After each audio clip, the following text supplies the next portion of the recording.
lytter til Radio Krishna på 87,6 MHz, en dybere dimension i radio.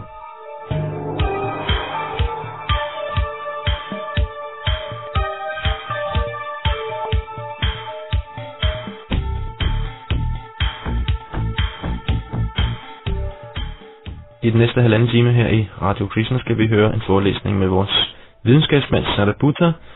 Han taler herover for et publikum i Belgien i et tempel, der hedder Radhadesh. Det er en del af et længere seminarium dernede fra, og her specifikt handler det om to ting. Vi skal først høre her en diskussion om, hvordan bølgemønstre kan skabe forskellige figurer ved hjælp af matematiske beregninger, og hvordan det her det står i forhold til den teori inden for fysikken, at atomer og deres elementarpartikler i virkeligheden ikke er andet end bølgeformer. Man skal lige give sig lidt tid til at komme igennem de første 5 minutter i den her forelæsning, hvor Sadaputa beskriver et matematisk fænomen ved tavlen, og desværre kan vi ikke se det, men vi kan godt følge med, hvis vi lytter opmærksomt. Og hvis man så har lyttet opmærksomt til hans beskrivelse af dette bølgefænomen, så vil man forstå, hvad han mener med resten af hans oplæg i den første del af denne udsendelse. I den anden del, efter musikken, skal vi høre om evolution. Vi skal høre lidt om, hvordan fossile fund bliver misrepræsenteret. Det har vi selvfølgelig snakket om før her i Radio Krishna, men her kommer der nogle andre detaljer, og vi skal også høre et soundtrack fra en video desangående med efterfølgende diskussion og spørgsmål. Det er en studievært og tekniker, hedder Radhadesh Das. Jeg siger værsgo til Sadaputa.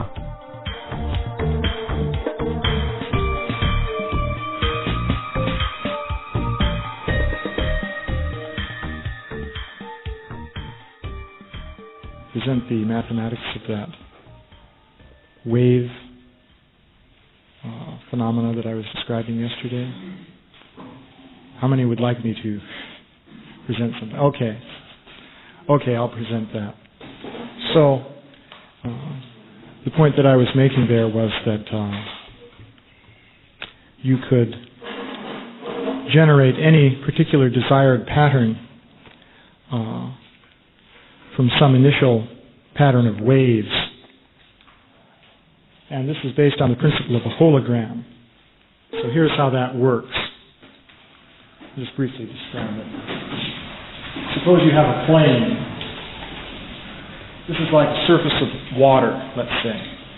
Now you know, if you throw a stone into the water, you'll produce a disturbance at some point, and then ripples will spread out in a circle. Now, you can imagine reversing that in time. Then you can imagine a ripple that starts out here and then comes in and focuses at a single point. So mathematically that's possible, because if the wave can move in one direction, it can also move in the reverse direction. So let us say you want a pattern of waves to create a given shape. For example, you want to produce the letter A at a given time. So what I'm going to do is tilt the drawing, the plane sideways, so that we can draw the time axis. So here's time going this way. So this is this plane where the ripples are taking place. We're looking at it from the side now. And we're plotting time on a perpendicular axis like this. What we want is the letter A to appear at this particular time. So at an earlier time, what we do, here's the same thing at an earlier time. Now, for this ripple pattern, if this is the plane at one time, and you throw a stone, and you make your disturbance here, then at a later time, you're going to get a ripple that's spread out like that, let's say. And at a still later time, the ripples spread even more, like that.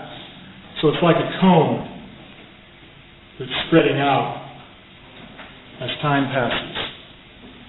And likewise, you can go in the reverse time direction. And for earlier times, of course this doesn't happen when you throw a stone, but mathematically you can do it. So a ripple pattern can correspond to two cones that meet at a given point. Okay? So this is a solution of the wave equation in physics that looks like this. It has the property that it produces a disturbance at one point at one time, and at earlier times it's a ripple that's moving in and shrinking, and at later times the ripple is expanding out. So that, with that mathematical device, here's what you can do.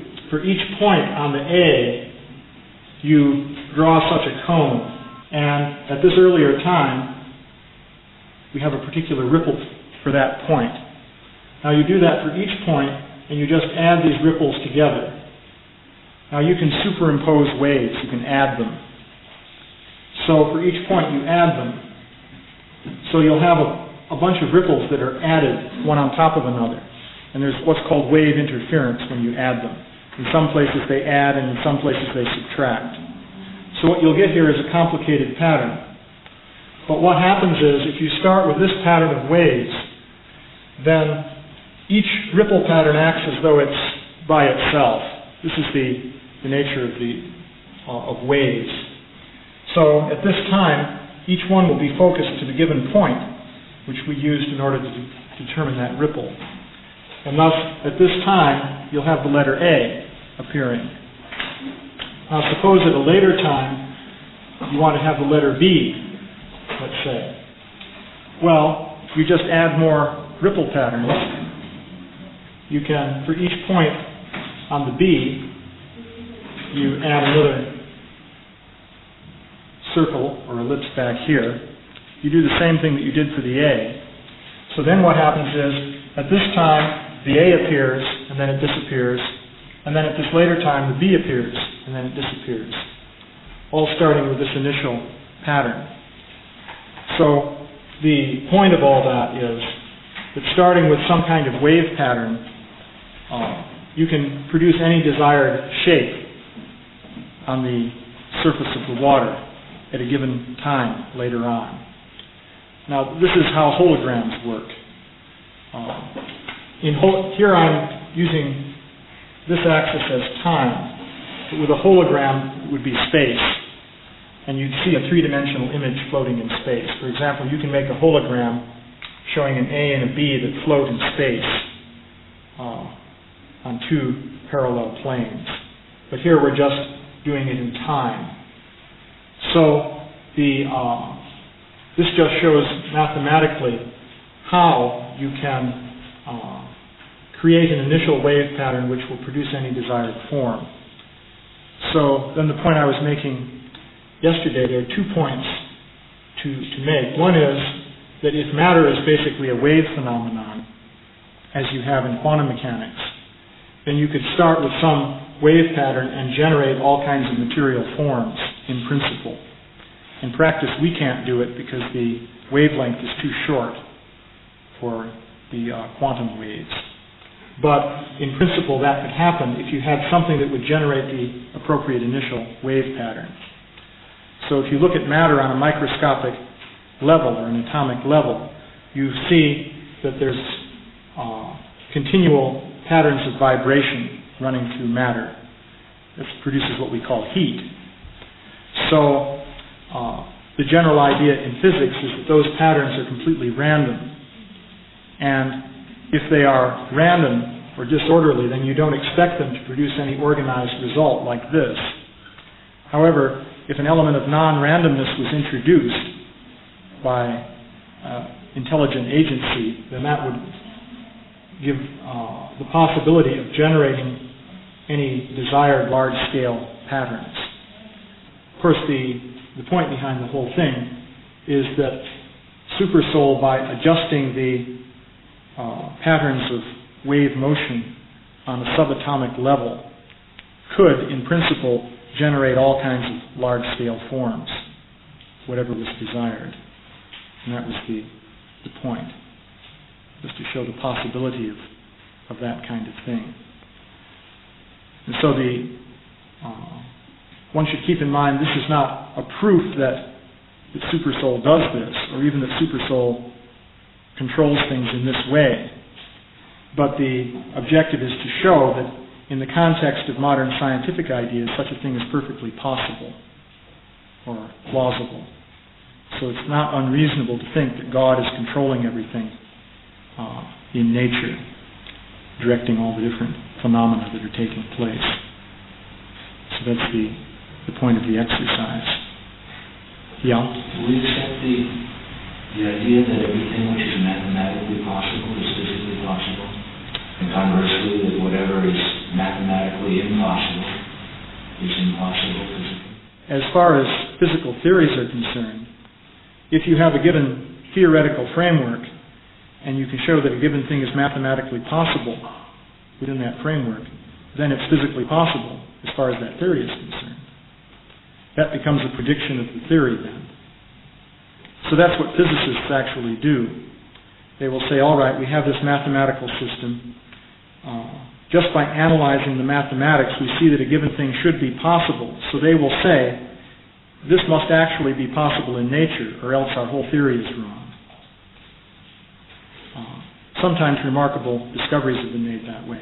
For example, this Brian Josephson in England was mathematically analyzing the quantum theory, and he came to a certain conclusion that a certain phenomenon should occur. And then experiments were performed, and sure enough, it really did happen, and no one had anticipated that previously. So, physicists would accept that if something is mathematically possible within the framework of the theory, then it should be possible in nature. I should point out here, by the way, that this is a discussion within the framework of scientific theories. Now, as a matter of fact, there's a lot of evidence that things are happening in nature which don't at all agree with the laws of physics. However, within the scientific community, such phenomena are denied. There's the whole subject of parapsychology, psychical phenomena of different kinds. And most of these seem to violate the laws of physics.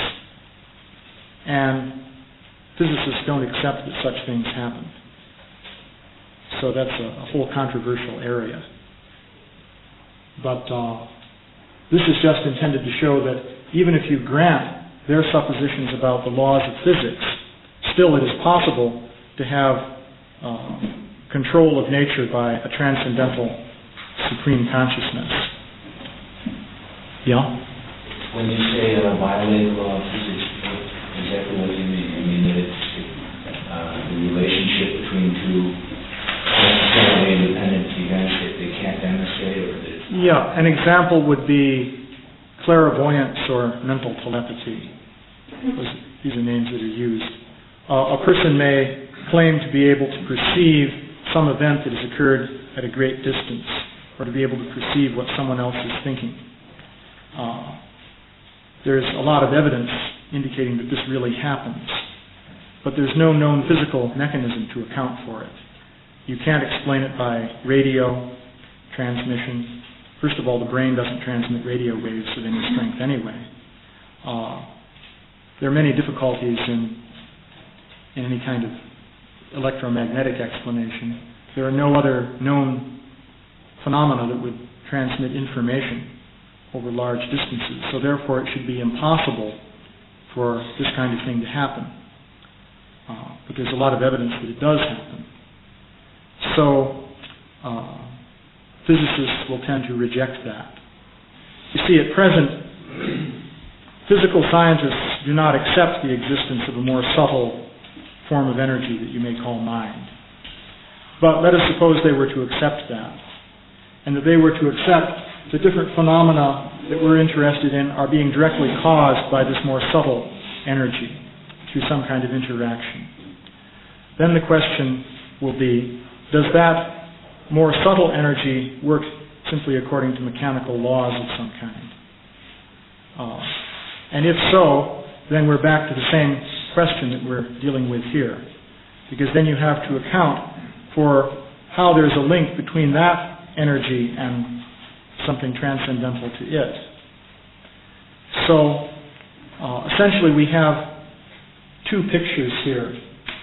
On the one hand, there's the description of the material energy given in the Sankhya philosophy, which says that you have pradhana, and then from pradhana you have false ego, and then in goodness, passion, and ignorance you have mind, intelligence, and gross matter. and the different senses and so forth. So we understand that from a transcendental level, the pradhan is manipulated, and all these further manifestations take place as a result of that manipulation. And that is done by Mahavishnu, who expands into Garbhodakshaya Vishnu and Kshirodakshaya Vishnu, who's the super soul, and so forth. So, on the one hand, we have that. What we're doing here, as far as physical science is concerned, is taking what you might say a greatly simplified version of that, and showing how it is plausible that the all-pervading supersoul could be manipulating the kind of fundamental fields known in modern physics in such a way as to direct the phenomena of nature. So there's a parallelism there between this argument of plausibility and the Sankhya philosophy. But obviously many things have been left out, such as the element called mind and the element called intelligence. The three gunas have been left out of the picture. And by leaving all those things out, it would seem to me that you leave out the apparatus which is required to account for the different mystical cities and so forth, which in fact are not at all understood by physical scientists. But the purpose of it is to show that even if you grant their basic assumptions, it is possible to have higher conscious control of everything. So the idea is merely to establish the possibility of that. Now, going beyond that, we would suggest that in fact all these other levels of material nature must be there, mind, intelligence, and so forth. And one should expect to find phenomena associated with them. So that would be a prediction we would make on the basis of the Vedic literature. There should be many phenomena, especially associated with the mind, which are not explicable in terms of known physical principles, because these would be phenomena connected with this mind element and the intelligence.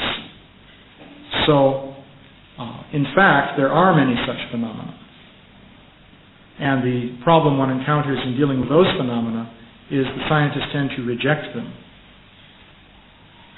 So, I was going to talk a little bit more about that today, actually. But for the moment, are there any other questions about this topic? If we assume that matter is a very complex wave form, combination of waves, and it's generating over different periods of time, different physical forms, how do they account for the order which we see? In other words, how do they explain the fact that it's all coming out so nicely and there's not all kinds of bizarre things also happening? Yeah, well, you see, there are two aspects. That's a good question. Of course, what I'm presenting here is highly simplified, and I'm talking about what's called a linear wave equation. The equations in quantum mechanics have nonlinear terms, and this allows you to have standing wave patterns. Does anyone know what a standing wave is? If you pluck a guitar string, you get a certain pattern of the string is vibrating. That's called a standing wave. So they will say an atom is a standing wave, a hydrogen atom, for example. So this is the idea first created by Niels Bohr. That's the current idea. So a group of molecules that are linked together is simply a complicated standing wave pattern, comparable to the wave pattern on a guitar string or something like that. And a body, such as the human body, is just so and so many molecules linked together. So that is just a complicated standing wave pattern, as far as they're concerned. So, of course, you can go further in discussing the philosophical implications of that. Because if the body, including the brain and so forth, is just a complicated standing wave pattern, then where is the actual person? That is, if you look closely at a wave pattern, this is what you see. let's say you look under very high magnification at any point in the body, and all you're going to see is some wave like this. So the whole body consists of nothing but that. So in what sense then can that be a conscious person? This argument can be made. This of course brings us into a slightly different topic. But of course Krishna points this out, especially in the 11th canto, that there's no consciousness associated with the body. In fact, he says that anything that is made of something else is only that other thing. Krishna says this in the 11th canto. So if the body is really made just of this, some kind of vibration in some substrate which is completely non-personal, it's just a substance of some kind, then that means there's no personality there. The body is an illusion. Just as though, suppose on the surface of a lake, a pattern of waves were to produce a face. So you looked and you saw a face there.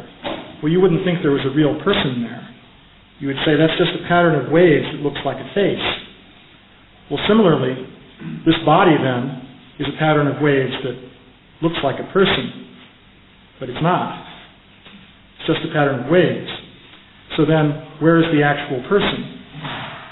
The person must be something else. So, and if you say it's all just an illusion, then you have to ask, well, to have an illusion you need two things. One is the source of that illusion, the thing that creates the illusion, and the second is the perceiver of the illusion. For example, you couldn't have a mirage in the desert unless there was someone out in the desert to see that mirage. Let's say there's a desert and nobody's there.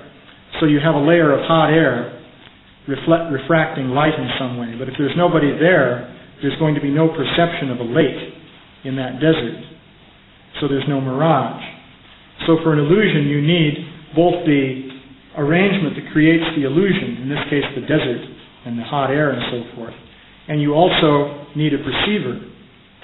But if the body is just a wave pattern, and it's merely an illusion that that is a person, then what is the perceiver of that illusion? So you need to bring in some additional element that's just not mentioned in your theory of wave patterns and so forth. So this is an argument that you need some kind of conscious entity which is different from the physical continuum. That plus the fact that the body is merely an illusion generated by a non-personal manifestation of energy. So we're not the body. So these considerations can be made in this context also. Ja, som sagt, før vi går videre med del 2 af denne her forelæsning, som handler om evolution, så skal vi høre lidt musik med Radhadesh.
Try to replace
what I was going to talk about today is the theory of evolution.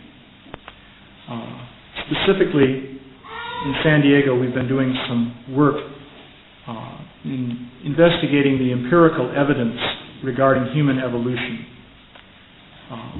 As you know, the theory is that human beings evolved from apes by a physical process involving many transitional stages. And people have uncovered fossil evidence that has bearing on this. They will say they've basically shown how humans evolved through a series of stages with names such as Australopithecus and Homo erectus and so forth. These were different beings intermediate between man and apes, most of which lived in Africa. Some of them lived in Java and China and other such places. So this is the theory of human evolution. So we investigated that to see what kind of evidence was really there in support of this theory. And we discovered a rather interesting thing, namely that there are large amounts of evidence which support a completely different theory of human origins.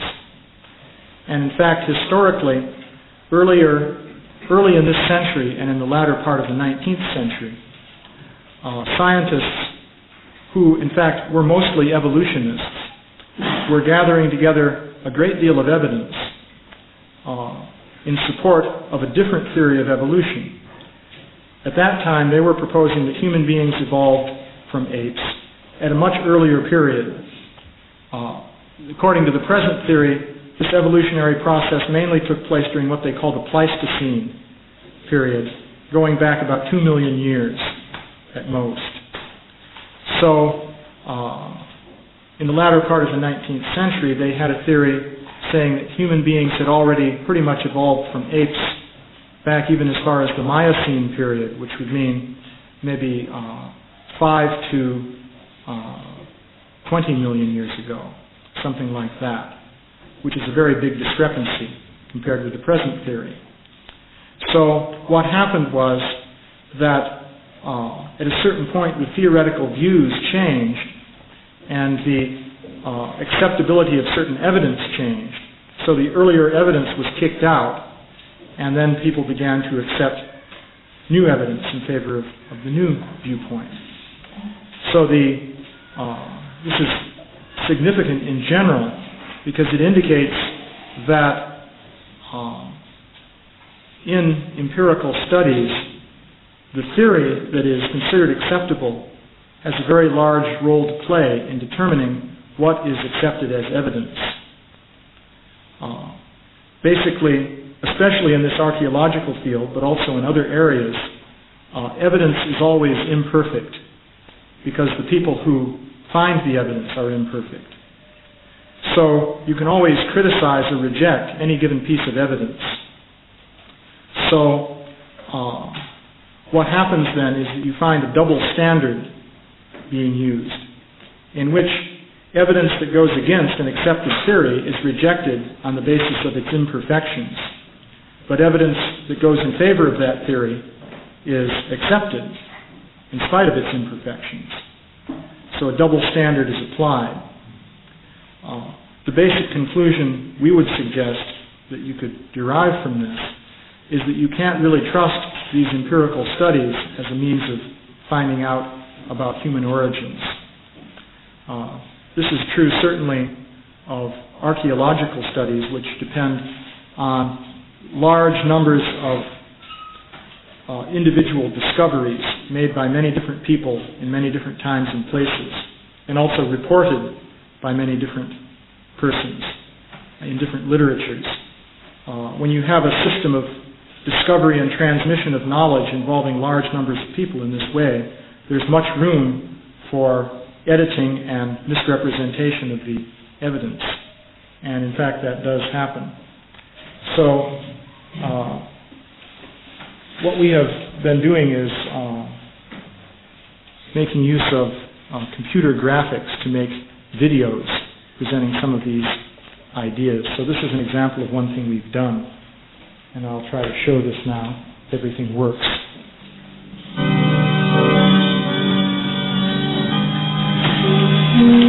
And God made the beasts of the earth after his kind, and cattle after their kind, and everything that creepeth upon the earth after his kind.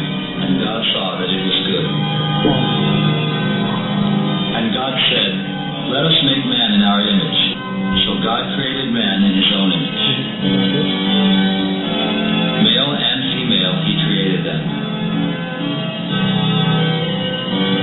Once man looked to God and higher beings to understand his nature and origin. According to Genesis, God created man and woman from the dust of the earth about 6,000 years ago. But when man started to dig in the dust of the earth, he found bones and implements that appeared to tell another story, evolution. These ideas were formulated by Charles Darwin in his book, Origin of Species. In this book, Darwin did not say much about human evolution, only that much light would be thrown on the origin of man and his history. This brief remark set off a revolution in thought, and by the 1870s, the belief in the origin of man by evolution from ape-like ancestors had become dominant among scientists and academics throughout the Western world.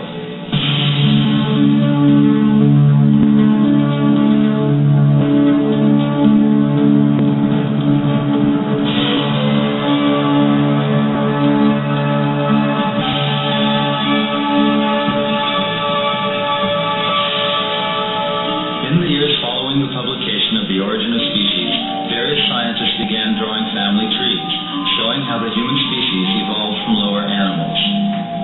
This particular tree was drawn by the German naturalist Ernst Haeckel. The only problem with this picture was that there was precious little evidence to support it. At first they had only Neanderthal man to fill in the gaps, too human-like and too recent to be a missing link.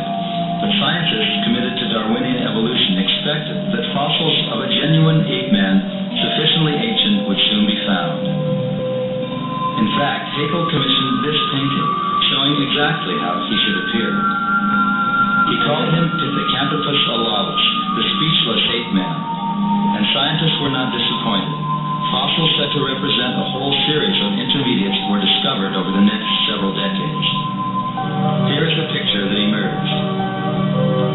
In 1894, the Dutch physician Eugene Dubois discovered a primitive skull and thigh bone in Java, thus realizing the dream of Haeckel's Pithecanthropus alavis. Today, Java man, along with Peking man and other specimens, is known as Homo erectus. Homo erectus is thought to have lived from 1.6 million to 300,000 years ago. Modern man, represented by Cro-Magnon man, is thought to have first appeared about 40,000 years ago.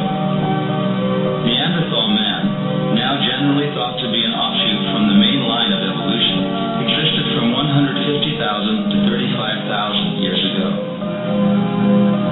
In the 1920s, a South African scientist found this first specimen of the creature now called the Australopithecus, a small, erect, ape-like being thought to represent the human lineage at 2 to 3 million years ago.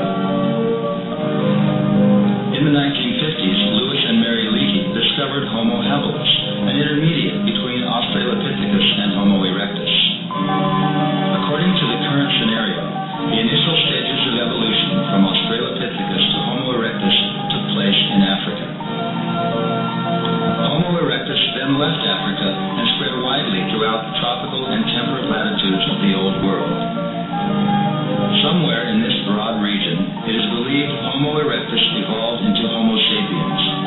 Homo sapiens completely replaced Homo erectus and moved on into the northern regions of the Old World. No more than 20,000 years ago, Homo sapiens is thought to have crossed into North America and populated the New World. This is the standard scenario of human evolution. But over the past 150 years, much evidence has been discovered that radically contradicts this picture. At all ages, in this picture of fossil history, and even earlier, scientists have found evidence for the presence of Homo sapiens. What is this evidence, and why have so few people heard of it?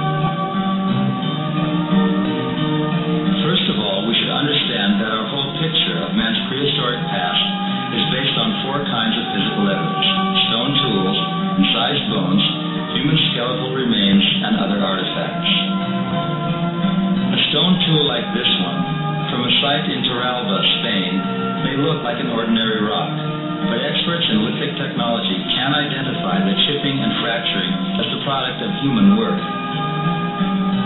In a similar fashion, experts can tell the difference between marks made by animal teeth and those made by flint tools on fossil bones. This cut bone was found at a Cro-Magnon site. This Cro-Magnon skeleton was unearthed in France during the 19th century. Most paleoanthropologists would not expect such skeletons of modern human type to be older than 40,000 years. Scientists interested in human prehistory also study artifacts such as paintings, statues, carvings, and pottery, which they tend to regard as very recent. But now let's investigate the large body of evidence in these categories that contradicts the modern picture of man's origins, starting with that found in Europe. In the 1850s, Carlos Ribeiro, the head of the Geological Survey of Portugal, found these tools in the Miocene strata of the Tagus River Valley near Lisbon. To get some idea of the astounding age of Ribeiro's discoveries, let's look at a chart with the geological ages. The Miocene extends from 5 to 25 million years ago. At present, the most primitive accepted stone tools all lie within the Pleistocene, being at most 2 million years old. Tools of the type discovered by Ribeiro in Miocene formations are generally found in the upper Pleistocene and are characteristic of fully modern man. At present, extinct apes are the highest primates assigned to the Miocene. Then what made Ribeiro's tools? Are they really artifacts, or are they products of nature? Let's compare Ribeiro's tool with an accepted stone tool made by Neanderthal man in the late Pleistocene, less than 100,000 years ago. On both, large flakes were removed in parallel, something not likely to occur in the course of random battering by natural forces. The opposite sides of both pieces display additional features typical of human work, such as the bulbal percussion caused by a single directed blow that removed the flake from a flint core, the striking platform, the surface upon which the blow was struck, the aurelium, a small chip removed from the bulbal percussion. In every respect, Ribeiro's Miocene tools resemble those accepted by scientists as the product of human work. Despite such evidence, many scientists resisted the conclusion that human beings manufactured tools in the Miocene.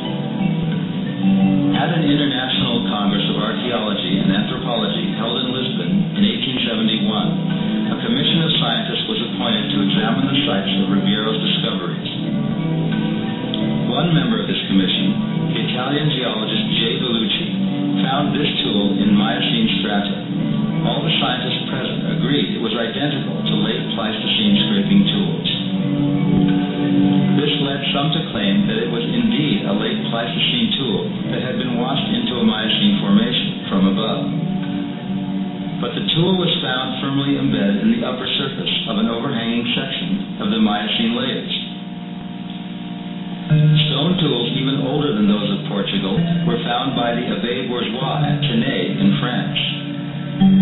Many of the tools were found embedded in undisturbed Oligocene formations, and this indicates an age of from 25 to 38 million years. Especially noteworthy is the retouching on the edges of the implements. This retouching is confined to one side of the working edge of the implement. It is obvious that several small flakes have been removed in succession, and most are oriented in the same general direction. Such retouching is generally regarded as a sure sign of intentional work. The implements from the Oligocene of Tenay display the same features as this accepted scraper from an upper Pleistocene site in France. Here are more examples of unifacially retouched implements from the Oligocene at Tenay, reproduced from 19th century scientific journals. At another site near Aurillac in southern France, several scientists recovered stone implements from Miocene formations during the 19th century. In 1905, the German scientist Max Verworn sought to confirm these discoveries by conducting his own excavations at Aurillac.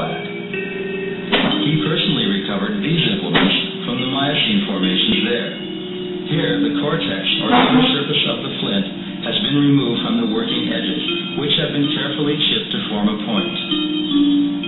Scientists such as Henry Brule sought to prove the natural origin of such implements. At an excavation near Clermont in France, Brule found specimens like these, with small chips of flint lying close to the parent blocks, apparently removed by geological pressure. Because this occurred in an Eocene formation, Brule believed human work of any kind could be ruled out. He was convinced human beings could not have existed from 38 to 55 million years ago. On the basis of this preconception, he concluded that all the flints resembling tools found in the same Eocene stratum have also been formed by geological pressure, including this one, and this one. In fact, Brule said that it was stupefying to find in an Eocene formation an implement such as this, which he said looked exactly like a late Pleistocene tool made by Homo sapiens. But here is an important fact. Specimens of this level of sophistication were not found with the chips in place.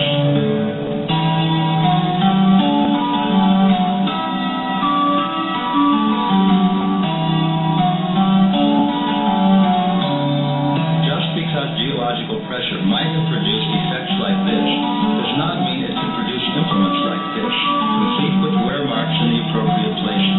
It would thus appear that Brule found a genuine human artifact in an Eocene formation. On the coast of East Anglia in England, J.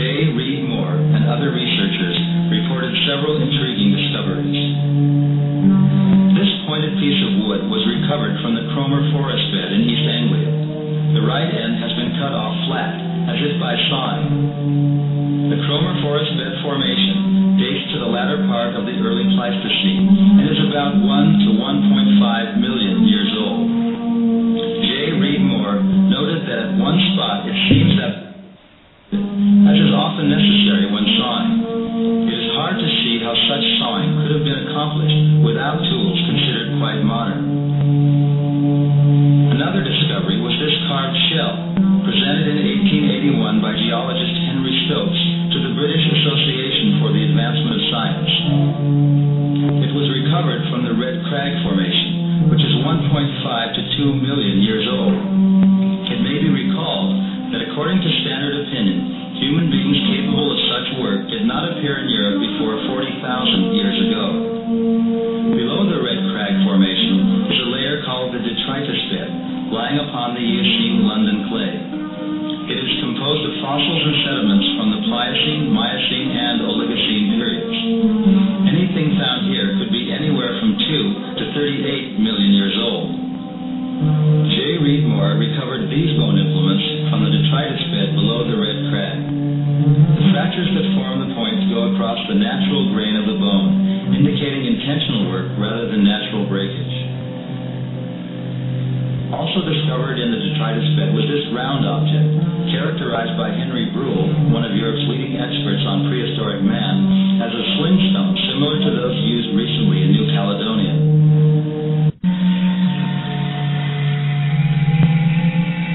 But this is not likely to have occurred simply by the random movement of the bones in the currents of streams. If the bones really belong together, that means that a Pliocene animal died at that place, and that the formation really is 2 to 5 million years old, as are the stone tools found there. And here is a further interesting fact. Carlos Ameghino found embedded in the Toxodon femur a stone arrowhead, more evidence for the presence of technologically sophisticated human beings over 2 million years ago in Argentina.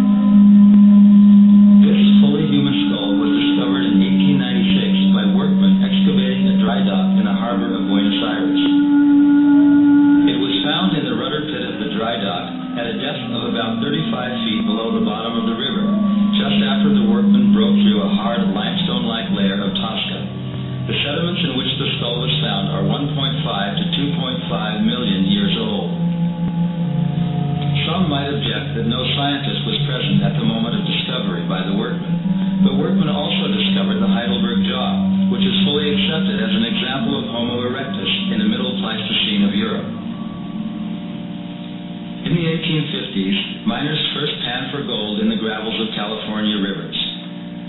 Later, they dug mine shafts at places like Table Mountain in Tuolumne County in order to get at the gold-bearing gravels.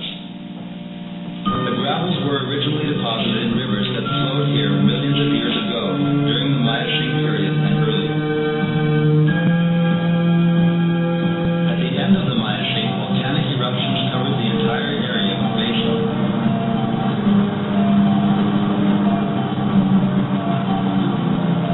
Then, in more recent times, rivers cut new valleys, leaving formations like Table Mountain, with deposits of gold-bearing gravel now buried beneath layers of basalt. In 1877, John H. Neal entered the Montezuma mine shaft at Table Mountain. He proceeded 1,400 to 1,500 feet inside. Then, at the working end of the shaft, he discovered in the undisturbed gold-bearing gravel this mortar and pestle, along with several stone spearheads. Neal testified he saw no fissures by which the objects could have entered from above. The gold-bearing gravels at Table Mountain date at least to the late Miocene, and therefore the objects found in them would be 7 to 9 million years old. Some modern geologists say the ancient river channels are from the Eocene period and could thus be as much as 55 million years old. Miners made similar discoveries at dozens of nearby locations. This mortar and pestle were found in 1861 in gold-bearing gravel 16 feet below the surface at Kincaid Flat. These turned up at Gold Spring Gulch.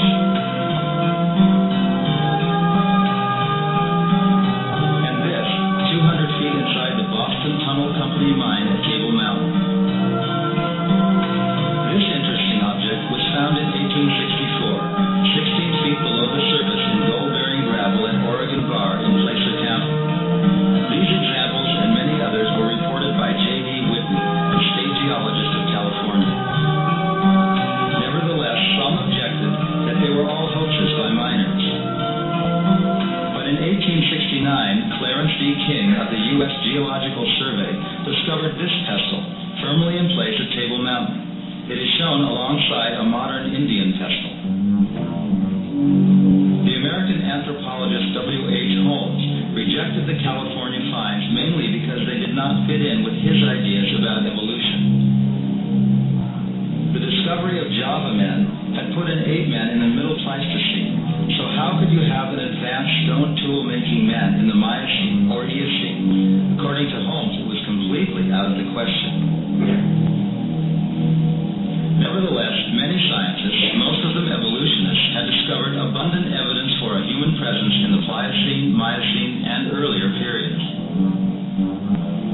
But with the discovery of Java man, and later of Australopithecus, this evidence disappeared from view, mostly because it did not fit into the newly emerging scenario of human evolution. Today, practically no one has even heard of this evidence. If you want to find out about it, you have to dig into obscure 19th century journals, mainly in foreign languages. Of course, it is possible to point out discrepancies in the evidence that goes against the current theory of human evolution, but the reporting of evidence that is said to support it is also full of discrepancies. First, let's consider Java man. Since Dubois made his initial discovery here at Trinil, scientists have made many more finds at other sites in Java. These fossils are now categorized along with the original Java man as Homo erectus. In 1978, a standard textbook gave the Java Homo erectus fossils potassium-argon dates of from 700,000 years to 2 million years ago. The chart in the book lists 24 discoveries. Of these, at least 18, or 75%, were found on the surface or came from unknown locations and are thus unsuitable for potassium-argon dating. 14 were initially found by native collectors, and 4 were found in a museum in Holland 30 years after their discovery with no clue to their original stratigraphic location. The potassium-argon method does not date the bone itself, but rather is used to test the age of volcanic deposits. Only if a fossil is found beneath an undisturbed layer of volcanic material is it possible to assign it a date using this method. Devastating criticism could have been brought to bear on the Java man fossils because most were found on the surface at poorly specified locations by paid native collectors, but no such criticism was leveled. Instead, scientists simply dressed up this imperfect evidence with undeserved potassium-argon dates that allowed the fossils to be easily fitted into the accepted outline of human evolution. This double standard in the treatment of evidence is a general phenomenon.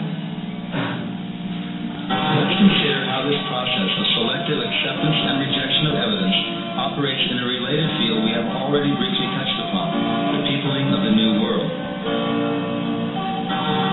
The view now being vigorously defended is that Homo sapiens crossed over from Siberia not more than 20,000 years ago.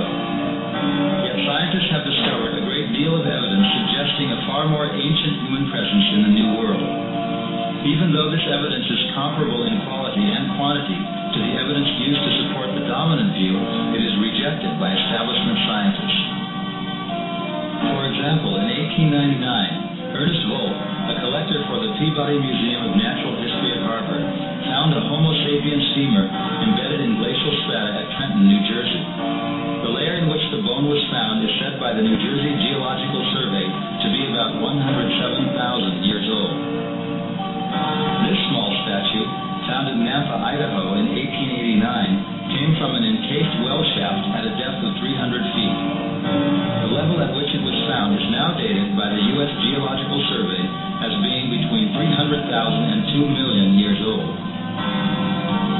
The Nampa image is comparable to the famous Willendorf Venus, attributed to Cro-Magnon man in Europe. Man is not thought to have made such works of art until 30,000 years ago. By the way, the Venus of Willendorf was found by a road workman. This coin-like object was recovered at a depth of over 100 feet from a well boring in Illinois. The Geological Survey of Illinois states that the formation in which it was found is from 200,000 to 400,000 years old. The discovery was initially reported by William E. Dubois of the Smithsonian Institution. In the early 1960s, Louis Leakey located an early man site at Calico in Southern California, with stone tools found in strata dated at 200,000 years old. In succeeding years, thousands of implements have been recovered from the Calico site, including this beaked graver. If scientists are reluctant to modify their view concerning man's entry into the Americas, they are even more hesitant to change their view that modern man first appeared within the past 40,000 years and evolved from ape-like ancestors originating in Africa. Evolutionists pride themselves on having done away with the idea that man was created 10,000 years ago, but not much has changed. The present dominant view is that human beings of modern type still can be dated back only a few thousand years. Before that, there was only primitive man fading off into ape-like life. But this film confronts us with abundant evidence that human beings of modern type have existed for tens of millions of years into the past, in geological ages distant from our own. What we're dealing with here is evidence for people at a primitive level of culture. At least most of it is. Those mortars and so forth found in the California mines are at what would be called probably a Neolithic level, practically. However, one should keep in mind these are discoveries made by scientists who were firmly believing in evolution. And they were seeking evidence of the evolution of man from more primitive ancestors. So they were reporting this kind of evidence. You see, all the evidence that we mention here has been reported in scientific journals. We showed some of the titles of those journals, for example. So at one time, all of this was accepted by scientists. At least, that's not to say it was universally accepted, but it was accepted to the extent that it was published in journals, discussed in conferences, and so forth. And there was a substantial school of thought which did regard this as being valid evidence. So you don't find here any evidence for, say, advanced civilization. But then scientists have never been willing to accept the idea of advanced civilization in very ancient strata. The main significance of this, from our point of view, is that it shows how evidence is used within the scientific community. As I was saying, basically, if you have a prevailing theoretical view which is compatible with certain evidence, then that evidence can be accepted. And if the basic view changes so that now that evidence is incompatible with the accepted theory, then the evidence will be rejected. So very few people even know about most of the finds that we were discussing here. And we have a large number of others. We could only fit so much material into a half-hour presentation. But there's a very large amount of material along these lines. And most people, say in universities who study anthropology and so forth, don't even know about this. So to find out about it, you have to dig in the libraries. And that's actually what we did in order to find this material. So this shows then that the empirical process can be misleading.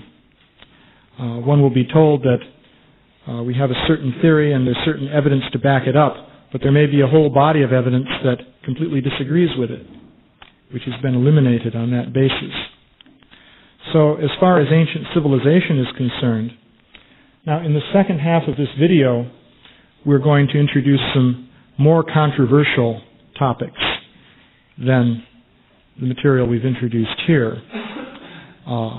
There is evidence suggesting civilization in ridiculously remote periods. And in fact, from a scientific point of view, it's so bizarre that it's hard to make sense out of it at all. Because you will find a scattering of artifacts indicating advanced culture in strata going back as far as the Carboniferous period or the even Precambrian period. I'll explain those terms. The Carboniferous is the main age of coal formation. So, for example, the coal deposits in England are practically all Carboniferous. The same is true of most of the coal deposits in the United States, especially in Pennsylvania. It's all Carboniferous. So that goes back about 250 million years, according to present dating. And according to accepted theory of evolution, you had amphibians living in that period, which were basically similar to alligators or crocodiles in shape. They're creatures such as the Uriops and so forth. But there were no reptiles, what to speak of mammals or human beings or anything similar to that. But there are various reports of people finding such things as a gold chain in a block of coal or an iron pot. There are reports of human skeletal remains found in coal deposits and so forth. But these have never been accepted by the scientific community. So the only place in which you can find such reports would be, for example, newspapers. We actually investigated this, and we would write to certain newspapers in different places and have them send us Xeroxes of the old issues. So there are definitely newspaper reports of discoveries of this type. Another example would be in an early version of Scientific American in 1852, there was a report that a metal vase with inlaid flower designs came out of rock during blasting in Dorset, Massachusetts. And there's a description of the stratum there, so we checked with the Geological Survey to find out how old that would be. And they say it's Precambrian rock, which means over 600 million years. So these discoveries are simply utterly bizarre from the point of view of accepted scientific theory. Nonetheless, they do exist. Our point, however, is not to try to give much importance to these discoveries as such, that is, as actual evidences for a human presence, say in the Precambrian period or something like that. What we're mainly concerned to do is show how evidence is processed. The main argument is that the empirical process is really quite faulty. Of course, Srila Prabhupada always stressed that there are 4 defects of the conditioned soul: imperfect senses and tendency to make mistakes, be an illusion, and also the cheating tendency. So, on first hearing that, one may tend to think that, of course, these things are there, but they don't have a really significant impact. Our senses may be imperfect, but with instruments we can improve the senses, and of course people do make mistakes, but if you have many people working, other people will correct the mistakes made by certain people, and so on and so forth. But what we see is that there's that these defects of the conditioned soul do have a significant impact on the development of scientific understanding of the world. And that is the main point we're making in discussing this evidence. So, yeah? The recent issue of the National Geographic, they did practically a whole issue of the origins of different parts of the world, concentrating on the migration theories, such as the show. Movie statement there, the effect that very little work had actually been done in India and Southeast Asia. Little exploratory work. Can you comment on that? Those are the places, of course, where we would expect to find. Yeah.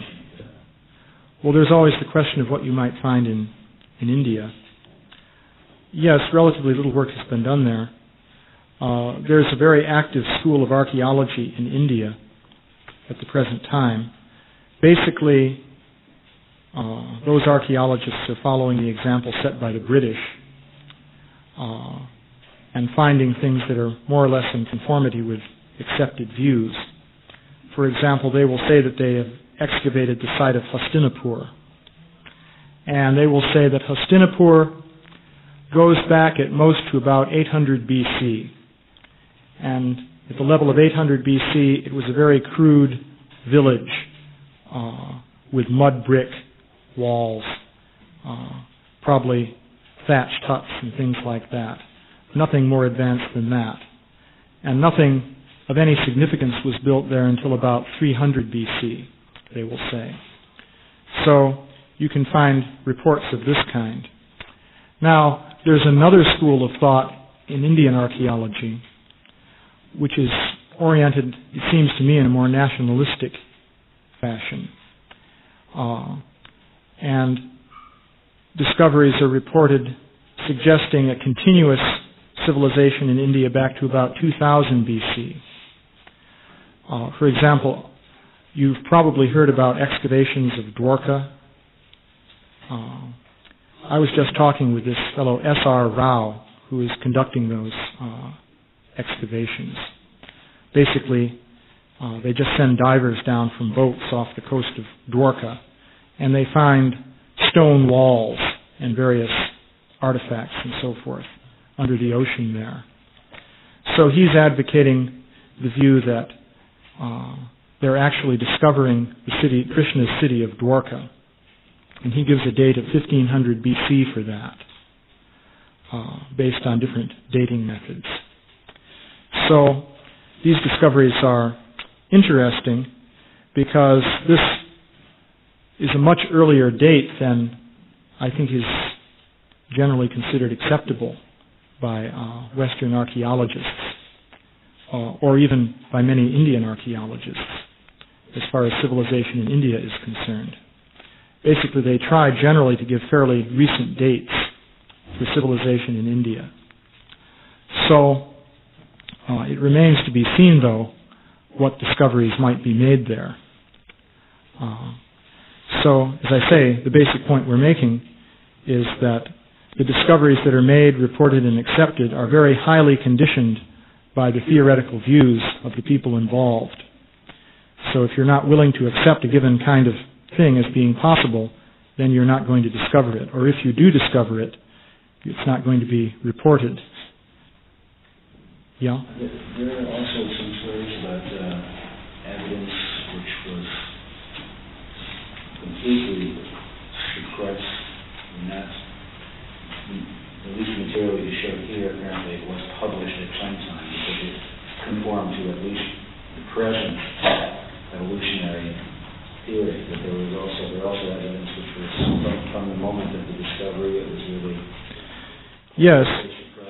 Of course, if evidence is suppressed from the moment of its discovery, it's hard to find out about it because it was suppressed. As I say, here we find things that at one time were acceptable to scientists, at least scientists of a certain school of thought. So they were published. Then later, those ideas went out of fashion. So now you can only find the publications in old journals. They're not mentioned in recent writings. Now these accounts of gold chains in Carboniferous coal and things like that only appear in popular sources such as newspapers. You just don't find those in scientific publications. So there may be even other things that don't get reported at all. This suppression of evidence that doesn't fit one's theory is a general phenomenon. You can see the same thing in this whole area of parapsychology, for example, or psychical phenomena. There are many, many reports of phenomena which are generally called psychic, ranging from poltergeists to extrasensory perception to human levitation, people who can resist the effect of fire, all kinds of unusual things. There are great masses of reports along these lines, but you find that scientists don't accept this material at all. So it's a general phenomenon. There was some, back to that or something, I saw something about it. It was very recent. It was some contemporary scientist, a lady, who made some discovery which would have required the rewriting of the dates or something like that. She couldn't be published, and she had professional problems. So they were off the place in the university. I believe it was in back to that. I don't know what you're referring to there. There are many cases like that. For example, when we were writing the Origins magazine, one case that we dealt with was a discovery in Mexico at a place called Huayatlaco, where some spearheads were found of a fairly advanced type of workmanship that in Europe would be assigned to about 30 to 40,000 years ago. So these were found in Mexico, and they were given dates, I think by a team from the U.S. Geological Survey, of 250,000 years ago. And these dates were assigned by several different methods which all agreed on the date. This is the way the report went. So we wanted to use some pictures of those spear points in that magazine. So we called up the lady who made the original discovery to ask for permission to use photographs, because you have to do this in order to avoid copyright violations and so forth. So she said to us that I'll give you permission to use the photographs if you assign a date of at most 30,000 years to those spear points. But if you cite that lunatic fringe date of 250,000 years, then I deny permission to use the materials.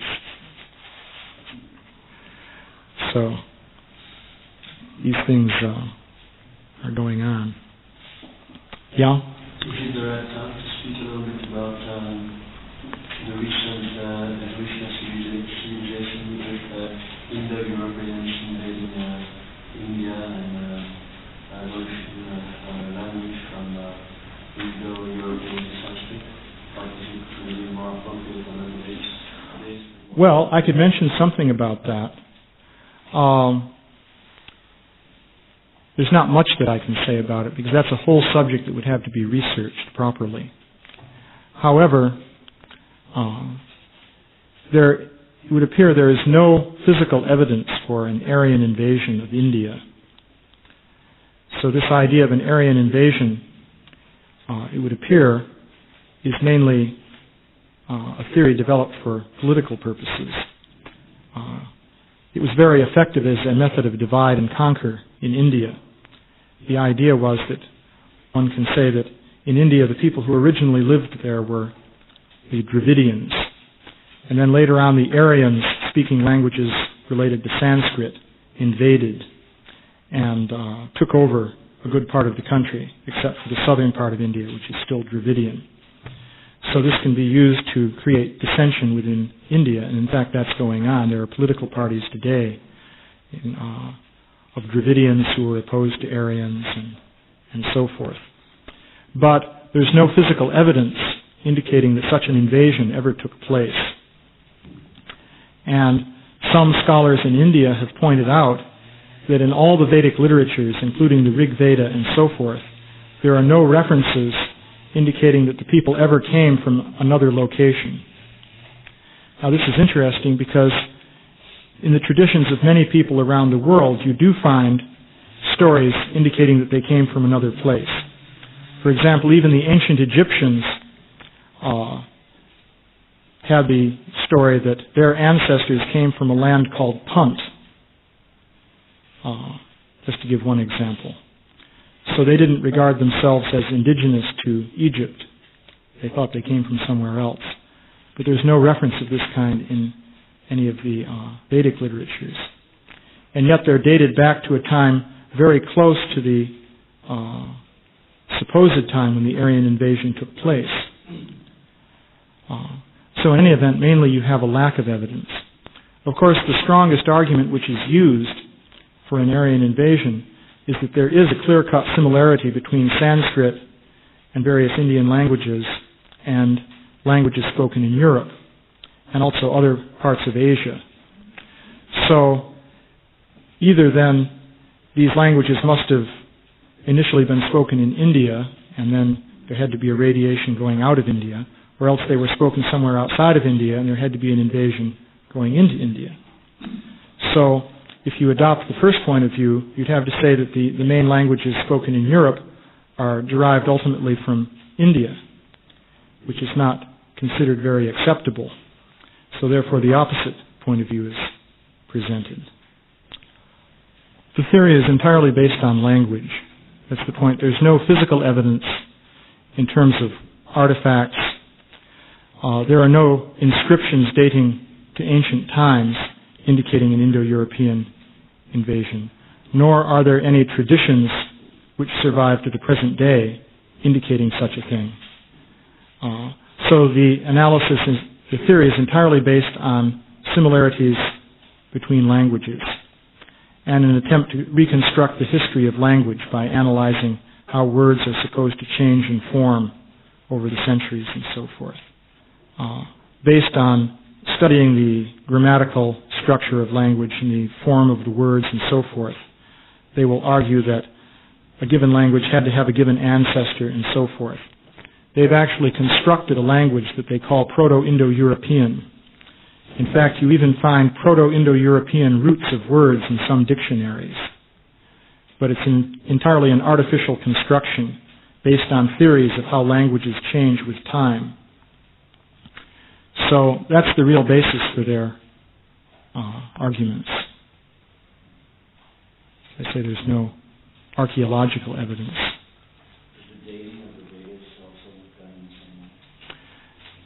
The dating, you're dealing with a whole process of textual criticism, they call it.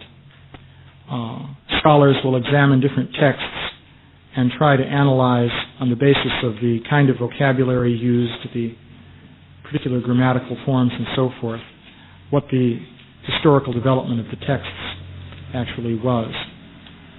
So, once again, this is a whole subject one would have to go into.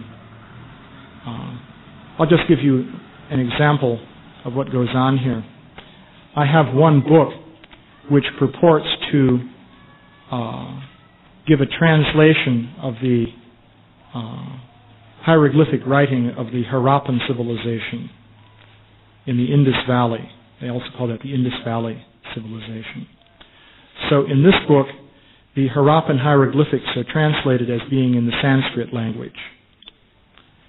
Now, I have another article, this was from Scientific American actually, in which the same Harappan hieroglyphics are translated as being in a Dravidian language, which is a completely different language.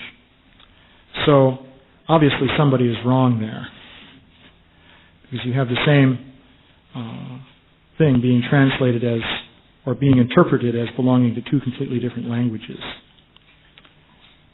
But this is an area that one would have to delve into.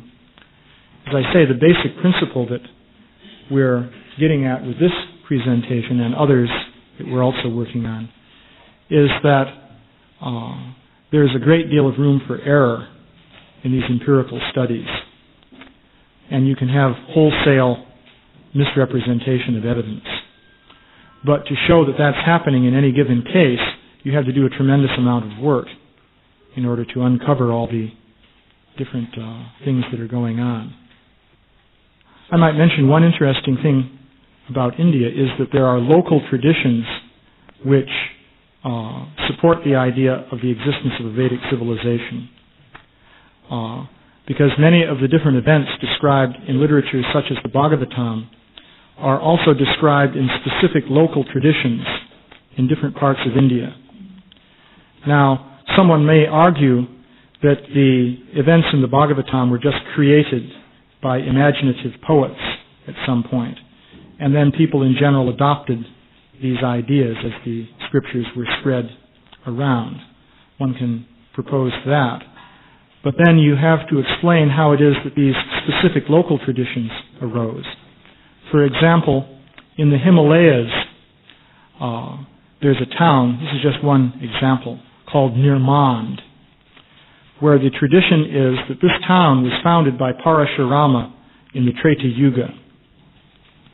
Now, in this town, every 12 years, they have a festival in which they worship Renuka, the mother of Parashurama. And the tradition is that this was instituted by Parashurama himself in order to do penance for murdering his mother. Because, you know, in the Bhagavatam it's described that Parashurama killed his mother on the order of Janmadagni, his father. Then Janmadagni brought her back to life again, and so forth. So, this festival that they hold, or at least did hold up until very recent times, is quite expensive. Because, first of all, it's a very poor village. So, typically they almost go bankrupt every time they hold this festival. So you might ask, how did a tradition like that get started? You know, why Parashurama's mother, of all things? One would have to argue that if one wants to say that Parashurama is mythological, one would have to argue that at a certain point, people in that village decided that, well, let's say the village was founded by Parashurama, and let's institute a festival like this, and so forth, with all these elaborate customs and traditions and so forth. So, at least it seems plausible that one could argue that the tradition is genuine, which would say that Parashurama must be a historical personality. And this is supported by the fact that there are many different towns in different parts of India in which the local tradition is that Parashurama founded that particular place. In fact, what Parashurama was apparently doing was establishing towns in which would be dedicated to certain Brahminical functions. A typical town would involve a core of 500 Brahmins and their families, plus other people to provide agricultural support and so forth. And there would also be land grants associated with that town. So the whole object of the town would be performance of a particular religious function. For example, one town, they may say, well, this town was founded for the study of the Yajur Veda by a group of Brahmins and so forth. So these traditions exist in local form in different parts of India. So one interpretation of that would be that Parashurama must have actually existed. Otherwise, all these things would have to have been created at some point in many different places. When you say now, I don't know, there's so many kinds of instruments. We have now very difficult, complicated instruments. Why do you find only these pieces of stone? Is the civilization actually higher? No, I was explaining that. The point is, these are reports by scientists who are looking for evidence of primitive man. Naturally, they were only reporting primitive things. That was the kind of thing they were looking for and presenting. So, you see, what you're faced with is this. At present, according to accepted scientific views, you won't find any kind of human artifact in strata of, say, the Miocene period. There's just nothing there at all. But in the 19th century, people were regularly finding primitive stone implements and things like that in strata of the Miocene. And they were expecting to find such things. Now you might say they weren't finding advanced things.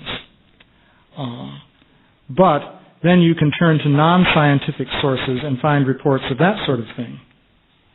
But of course those reports are highly disreputable because they're from such things as newspapers. So how can you put much faith in something that's simply reported in a newspaper? So what we're really doing here is examining how people treat evidence. And the real lesson to get from it is an understanding of to what extent we can rely on the empirical process.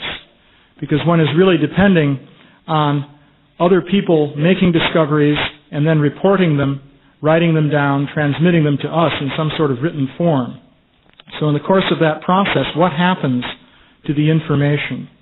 And what gets through to us, and in what form does it come through? So the point is, evidence gets transformed, edited, suppressed, and so forth as it is processed by different scholars, scientists, and so on and so forth. And this isn't limited just to scientists, of course. It's just a general human phenomenon. So the real point is that this method of finding out about reality is not very reliable. So our final suggestion then would be that you can't really use this method in order to understand, let's say, the origin of human beings or their ancient history. You'll be misled by making use of it. Would it be understood that one reason we don't find so much human skeletons of the time, for example, of Krishna or the Vedic civilization, would also be because at that time the dead were not buried, but they were cremated, so you cannot find the remains of skeletons that have been transformed into powder. Yeah. Well, skeletal remains in general are very rare. Even if people weren't cremating the dead, it's well known that human skeletons don't tend to survive very long because there are processes in the soil which tend to break them down. In France, for example, there are cave deposits in which, you have 50 feet of deposits indicating human beings living in some cave with all kinds of artifacts and so forth, and not a trace of a human bone in the whole thing. There are many examples like this. So the indication is that even if people aren't cremating the dead, skeletal remains don't last very long.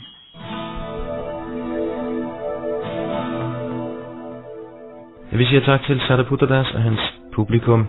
Du har lyttet til en udsendelse fra Radio Krishna. Din studievært og tekniker i denne afdeling hed Radhadesh. Jeg siger tak for nu. Hare Krishna og på genhør.